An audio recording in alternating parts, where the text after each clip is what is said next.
G'day everyone, Nathan at Northeast Flyfishing. This evening I want to run through my top 10 dry flies and top 10 nymphs that I like to use in the local Northeast rivers. First fly needs no introduction, the trusty royal wolf. If you haven't heard of the royal wolf, you've probably been living under a rock. These are a great searching dry fly. They sort of imitate any insect on top of the water, and they stand out really well with their white calf body hair on top there. I've caught plenty of fish on royal wolves over the years, and I'm not about to stop using them. This second fly is probably one I use the most. Parachute Adams. Really good, late afternoon, early morning, all day fly really. Just trout go berserk for these things on the right day. And when I pull up to a river, 9 times out of 10, I'm tying one of them on first. Another classic, the blue humpy, blowfly humpy, whatever you want to call it. Similar to the royal wolf with the calf body hair, stands out really well. If you've been to New Zealand, you know that trout over there absolutely smash them, but they're a really good fly in Australia too.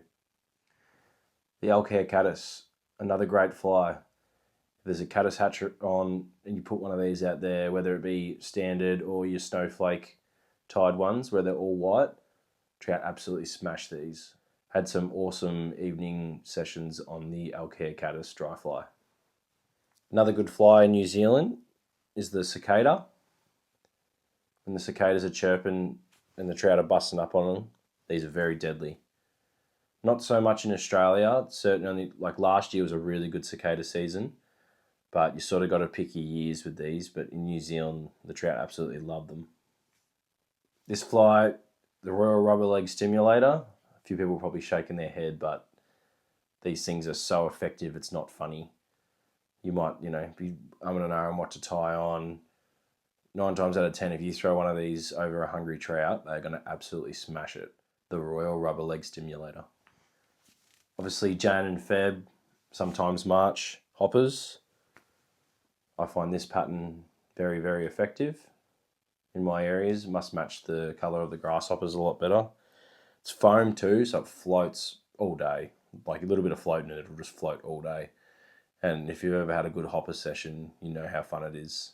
And you really hold out for that Feb, that prime time. Like I've been out on the river, and there's hoppers everywhere, and the trout are just busting up. They're just smashing them like there's no tomorrow. So if you're ever on the river and they're smashing hoppers, tie one on, you're in for a good time.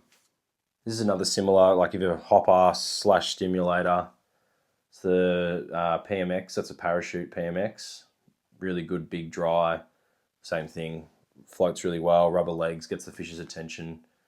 Just, all around good fly. This one's more of those fish that are feeding a little bit lower in the water column when they're just nosing the surface but eating just below, like an emerger, a clink hammer. Always worth having them in your box, 100%. Sometimes you're like, why aren't they eating my dry? Like they're rising, but they're actually eating a little bit lower in the water column. And when you've got something that sits a little bit lower and goes past them, they just snap it up. And the last dry fly that I want to show you is called an F fly. This thing is very, very tiny. If there's like a termite hatch or the trout are just being really fussy on what they're eating, like whether it be small like midge or something like that, the F fly, a little bit of CDC on there and a bit of black thread. That's literally all it is, but a very, very effective fly. So with the nymphs, I'm not going to bore you. Everyone knows with nymphs, it's either like stonefly, mayfly, caddis, multiple other things hatching in the water column. So I'll just show you quickly what my go-to nymphs are. Obviously different varies of sizes, but I'll show you all 10 nymphs that are my go-to nymphs.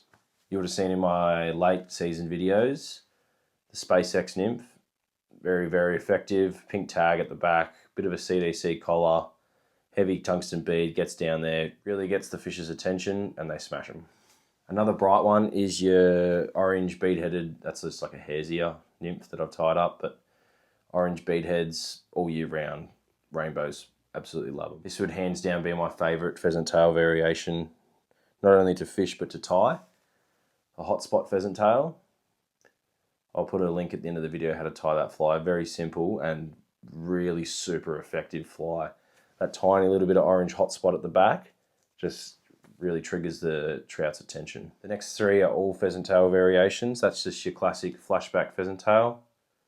Really good, gold bead with a bit of flash on the back. This one, just like a little bit of peacock curl behind the bead. Pheasant tail, soft hackle out the back, very effective. And your classic pheasant tail nymph. All round best nymph there is. Great in New Zealand, very natural looking.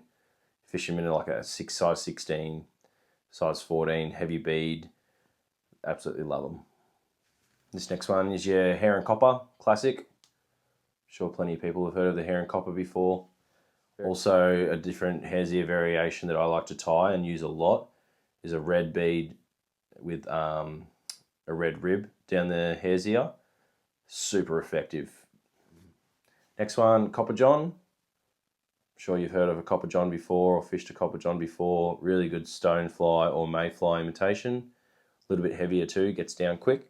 And last but not least, which is what I got my biggest fish this year local on, is a little tiny little caddis grub. Not much weight at all, a little bit of peacock curl, and then just a green thread body with a bit of tubing over it, really small. But yeah, if there's a caddis hatch on, this is like an emerging caddis, and yeah, very, very effective. Okay, so that's my 10 favourite dry flies and 10 favourite nymphs. Last couple is your classic early season, late season, your glow bug egg pattern. And I'm not ashamed to say it, the squirmy wormy. After a big rain event, fishing dirty water, put a squirmy wormy on, you will not regret it. Okay, so you've made it to the end of the video. This is a kicker for you. Please remember to give us a big thumbs up, and remember to, if you already haven't, subscribe. I'm going to actually send out a pack of flies with every fly that I just showed in this video to someone that's viewing today. So if you're someone that wants a pack of flies sent out free of charge, please leave your name in the comments section and let me know, make it interesting. Let me know what river you fish, where you're from.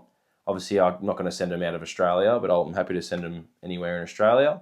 So all you need to do is just leave a comment with your name, where you're from, what area roughly, and what river you fish mainly. That's all I want to know. And I'll be picking someone to send out the 10 flies to, free of charge, anywhere in Australia. Thanks everyone for tuning in. Please remember to like and subscribe. Tight lines, everyone.